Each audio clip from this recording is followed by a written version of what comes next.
Jai Hind, welcome to Law Prep Tutorial official YouTube channel. Today I am going to here discuss about the very most important topic, emergency.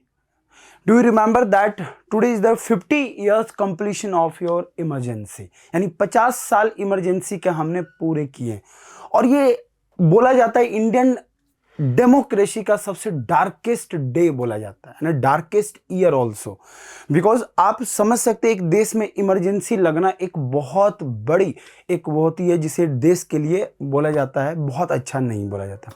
अब मैं बात करता हूं कि ये darkest क्या है, तो आज 50 साल जब हम बात करें 25 जून 1975 जो इंडियन हिस्ट्री का एक बहुत ही जबरदस्त चैप्टर ऐड किया गया जो डार्क आर बोला जाता है, उसमें था इमरजेंसी।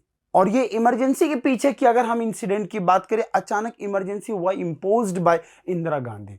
क्यों इम्पोज किया गया इमरजेंसी? तो सबसे पहले हम बात करते हैं 1971 में लोकसभा इलेक्शन हुआ था और उस इलेक्शन में एक पर्सनालिटी थे जिनको इन्होंने इंदिरा गांधी ने हराया था। उनका नाम था राजनारायण।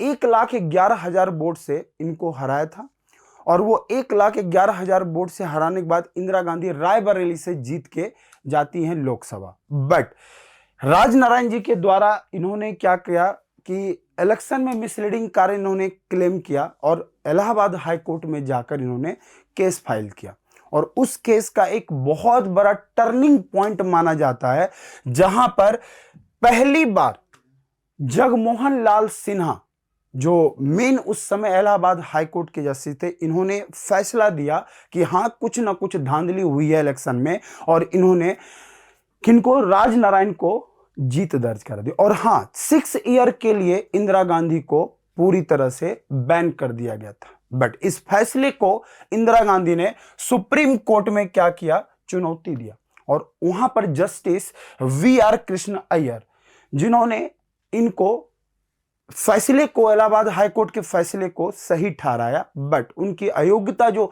6 साल के लिए थे वो बरकरार रखा।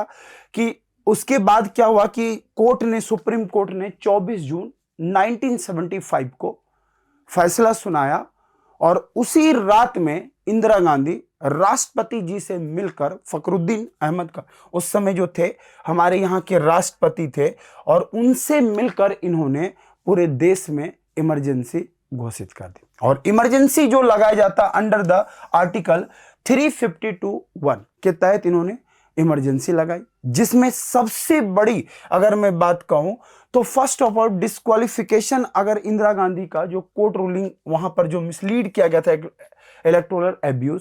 सेकेंड पॉइंट है growing the public unrest and opposition movement के कारण इंदिरा गांधी पूरी तरह से बौखला चुकी थी। तीसरा है the desire of the return power एमिड and challenges. ये जो आपके पास डिक्लाइन पॉपुलरिटी, ये भी एक इमरजेंसी का माना जाता है कारण। एंड प्रॉम्प्ट जो किया गया था सुप्रीम कोर्ट के द्वारा वो भी एक इमरजेंसी को देखा जाता है। और यहां तक जब हम बात करते हैं तो यहां पर एक पर्सनालिटी बहुत उभर के सामने आते, वो है एच.आर. खन्ना जो उस समय एडीएम जबलपुर थे। 1975 इन्होंने बोला कि इमरजेंसी के ड्यूरेशन भी, यही एक सिंगल पर्सन थे जो अगेंस्ट जाकर इन्होंने बोला कि आर्टिकल 20 और 21 को सस्पेंड नहीं किया जा सकता ड्यूरिंग क्या आपके इमरजेंसी, क्योंकि उस समय फ्रीडम ऑफ जिसको हम बोल सकते हैं प्रेस, उसको पूरी तरह से खत्म कर दिया गया था एंड सिविल लिबर्टी को पूरी तरह से डिस्ट्रॉय कर गया था। उसके बाद fourth pillar of our democracy जिसे हम बोलते हैं मीडिया, उसको भी पूरी तरह से होल्ड पर डाल दिया था। और उस समय जो रायबरेली का टर्निंग पॉइंट था और यही थे हमारे प्रेसिडेंट जिन्होंने ये बिना देखे या बोल सकते बिना डिस्कशन, विदाउट कैबिनेट डिस्कशन इन्होंने इमरजेंसी को डिक्लेयर कर दिया। और लगभग 21 मंथ यानी 21 मंथ हमारे देश में इमरजेंसी था और 21 मंथ इमरजेंसी के पीरियड 1975 से 1977 तक, यानी 21 मार्च 1977 को 1977 को इमरजेंसी को हटा लिया गया। और उस समय जो खतरनाक एक मोमेंट था, उसी मोमेंट के नाम से टुडेज यानी हर साल 25 जून को इसे माना जाता संविधान हत्या दिवस के रूप में मनाया जाता। और ये जो अभी संविधान हत्या दिवस है, जिसके अंदर अगर बोला जाता है कि जो आर्टिकल हमारा 352 and 356 of Indian constitution, Indira Gandhi जो पूरी तरह से behave of power and launch extraordinary power and launch the massive crackdown, और किसके लिए, तो खास करके हमारा on civil rights and political opposition को पूरी तरह से इन्होंने खत्म कर दिया था, जिसके कारण आज के दिन जो 50 साल पूरे हुए संविधान हत्या दिवस के रूप में इसे सेलिब्रेट करते हैं। और ये आपको पता होगा कि 1975 ये डार्केस्ट बोला जाता ईयर ऑफ इंडियन डेमोक्रेसी, जो 21 मंथ हमारे देश का था, वो बहुत ही खतरनाक एक काले अक्षर और काले पन्नों में दर्ज किया गया। और उस समय एक इमिनेंट पर्सनालिटी हुआ करते थे, आपने जेपी आंदोलन का नाम सुना होगा, यानी जेपी मूवमेंट भी उस समय बहुत पॉपुलर हुए थे। जयप्रकाश नारायण जो बिहार से बिलोंग करते, और खास करके जॉर्ज फर्नांडिस, माना जाता कि लगभग उस समय इमरजेंसी के दौरान लगभग 1 लाख से ऊपर लोगों को जेल में भर दिया गया था। इसका मतलब यह है कि इतना ज्यादा इफेक्ट किया हमारे देश को कि पूरी डेमोक्रेसी पूरी तरह से डेड हो चुकी थी। और उसी समय रामलीला मैदान से यही जेपी आंदोलन, जो हमारे यहाँ के इमिनेंट लीडर मानते लोकनायक जयप्रकाश नारायण, इन्होंने रामधारी सिंह दिनकर की एक बहुत अच्छी कविता इन्होंने दिया था, बोला ऐसा सिंहासन खाली करो कि जनता आती है। और ये जो लाइन जो है आज तक हर लीडर के कानों में गूंजती है कि पब्लिक जो है सब कुछ है, यानी जनता आपको अगर चूज करती है तो आपको हटा भी सकती है।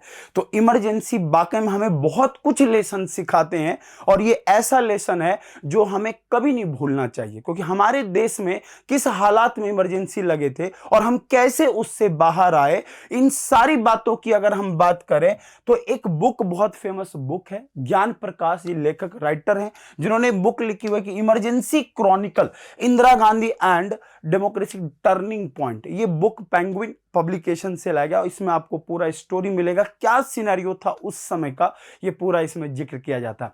कैसा लगा वीडियो बिल्कुल कमेंट में बताइएगा। जय हिंद।